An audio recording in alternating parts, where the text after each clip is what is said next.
participer à des présentations de qualité, puis surtout d'entretenir sa réflexion critique. Je pense que c'est absolument nécessaire, sinon on se retrouve vite fait à faire du copier-coller. C'est pas autant d'apprendre des choses nouvelles, mais plutôt de recommencer à y penser, de voir des nouveaux angles, autrement dit, d'apprécier certaines descriptions qui amènent des nouvelles idées. Je suis venu assister au séminaire Ski Québec Alpin, des super conférences, puis l'information pour la prochaine saison, puis aussi échanger, faire un peu de PR avec nos homologues coachs d'un peu partout au Québec, toujours très intéressant. Choses qui vont me servir, ça c'est sûr.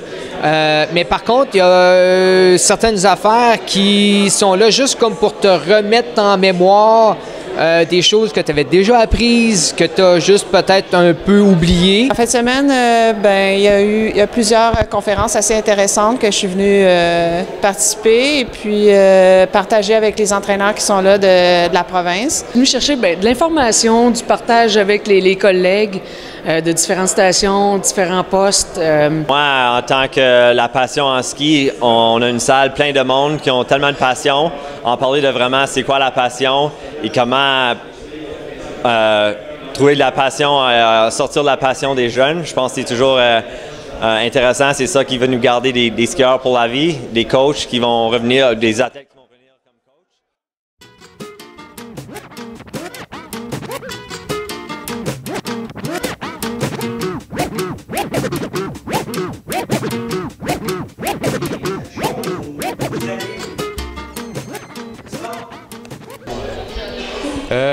Ce que je retiens de sa présentation surtout, je dirais, c'est justement d'avoir des interventions qui sont centrées sur l'athlète avant tout, de s'oublier un peu comme entraîneur là-dedans, puis de s'assurer de créer des environnements pour l'athlète.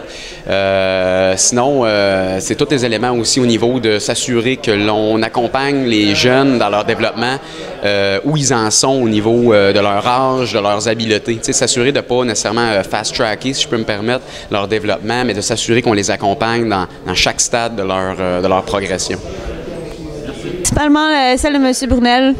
Je suis allée sur les bancs d'école durant les 3 dernières années, puis durant la dernière saison, j'ai pas eu ça, donc c'est toujours intéressant de revenir à ça. Définitivement, de vraiment, comme il disait, de prendre le temps, de ne pas toujours être pressé, mais de prendre le temps, puis d'être capable de se dire on arrête, puis on recommence. Là. Vraiment prendre son temps, je pense que c'est ça que j'ai retenu ce matin. Là.